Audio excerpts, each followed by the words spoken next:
This is the CBS Evening News. Dan Rather reporting. In Moscow and Beijing today, the world's two communist giants were each turning a page of history. First about the Soviets. Against a backdrop of fierce debate inside the Kremlin, Soviet leader Gorbachev summed up 70 years of Soviet communism with a speech on the anniversary of the Bolshevik Revolution. He took a hard look at the Soviet past, including Stalin, and he lit into critics who have questioned his program trying to reshape the Soviet economic future. Wyatt Andrews is in Moscow. Gorbachev's first direct response to his critics amounted to a counterattack. He said, those who say our reforms don't move fast enough should know we can't do it all at once.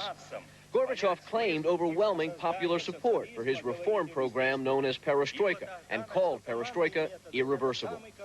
Conservative forces will seize upon any difficulty in a bid to discredit Perestroika and provoke dissatisfaction among the people.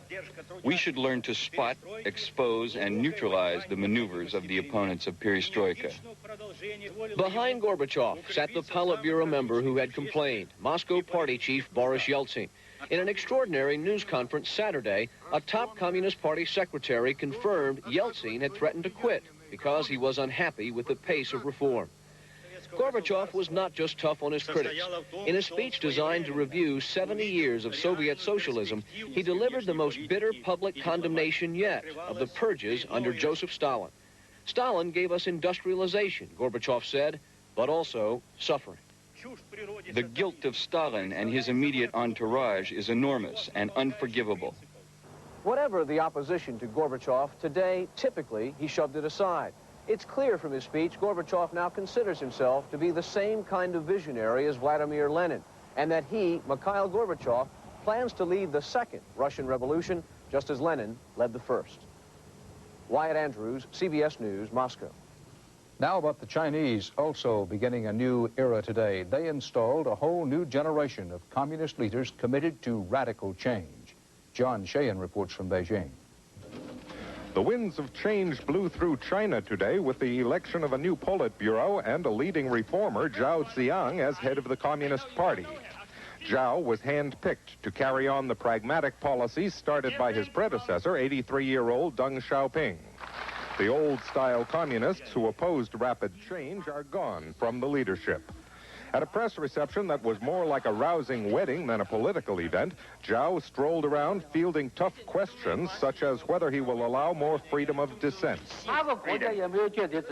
There is freedom of dissent in China, but not absolute freedom.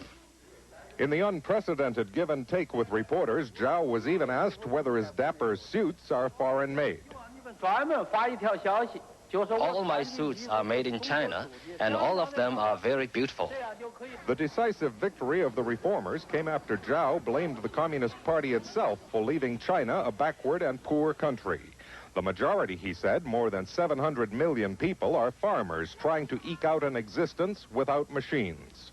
The new Chinese socialism under Zhao will include more free markets like this one, some privately owned homes, and some factory workers paid on a piecework basis.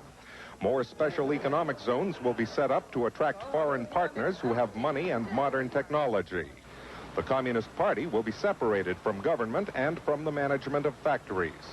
If all that works, Zhao Ziyang estimates that China will catch up with the developed world sometime in the middle of the next century. John Sheehan, CBS News, Beijing. A can't-miss bestseller came out today in the Soviet Union, and whether it's a bestseller in the United States or not, it came out here too, with the Soviet ambassador busily pushing American editions of Mikhail Gorbachev's new book. It's called Perestroika, New Thinking for Our Country and the World. In it, Gorbachev is critical of the Soviet economic system, but he writes that his goal is to improve communism, not abandon it. What we're seeing from Moscow and Beijing today, the new thinking, the self-criticism, the calls for big change, is sweepingly new in the communist world. Bob Schiefer is here with a look at where it's coming from and what it may mean. Bob? Dan, all of this is just the latest sign of the enormous changes that leaders in both these communist countries have been trying to bring about, and if there is one thing that the experts agree on here, it is this. These proposals represent major differences in how communist governments operate. How major? Listen to Sovietologist Stephen Cohen of Princeton. 50 years ago in the Soviet Union, people were daily executed for thinking what Gorbachev now says. 5, 6 years ago, people in the Soviet Union were arrested, dissidents, for making the same criticisms that Gorbachev makes today. It is just as much a sea change in China, where Mao imposed a communist system in 1949, and where even 10 years ago people were tortured for harboring Western economic ideas. There are more changes in China as of now than in the Soviet Union. China's further advanced in its reform program, and I think the conditions in China for reform are more favorable than in the Soviet Union. Since World War II, U.S. policy has been based on the premise that the communist and capitalist worlds would always be at odds. But if Soviet and Chinese leaders really are rethinking some of their basic economic principles, how should the United States respond? Above all, the West should show restraint. These countries, both the Soviet Union and China, are turning their attention inward. This generation of Soviet leaders, Gorbachev's for example, is seeking its generational destiny at home. But there is an edge to it, and experts warn that what we're seeing are attempts to change economic systems, not political systems. Many people feel, well, Gorby couldn't be too bad, and he's a European, and he's going to become a capitalist democracy. No way, no way. It's essential that reform in the Soviet Union be accompanied by real changes in foreign policy, or it doesn't do us much good.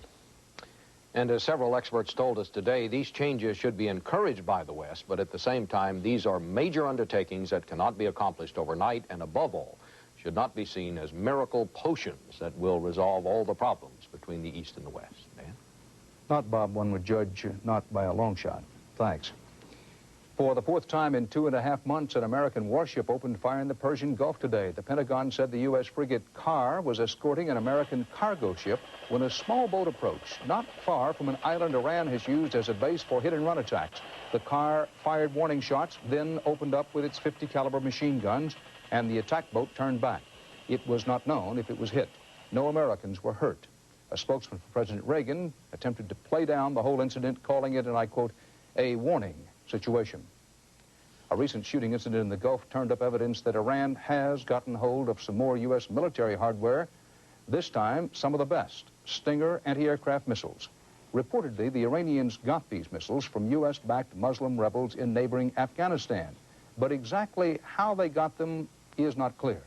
Tom Fenton has been working the story. These Afghan resistance fighters admitted to CBS News that some of the Stinger missiles they received from the U.S. ended up in the hands of the Iranians. It happened 5 months ago along the Afghan-Iranian border. The Iran army they captured our convoy.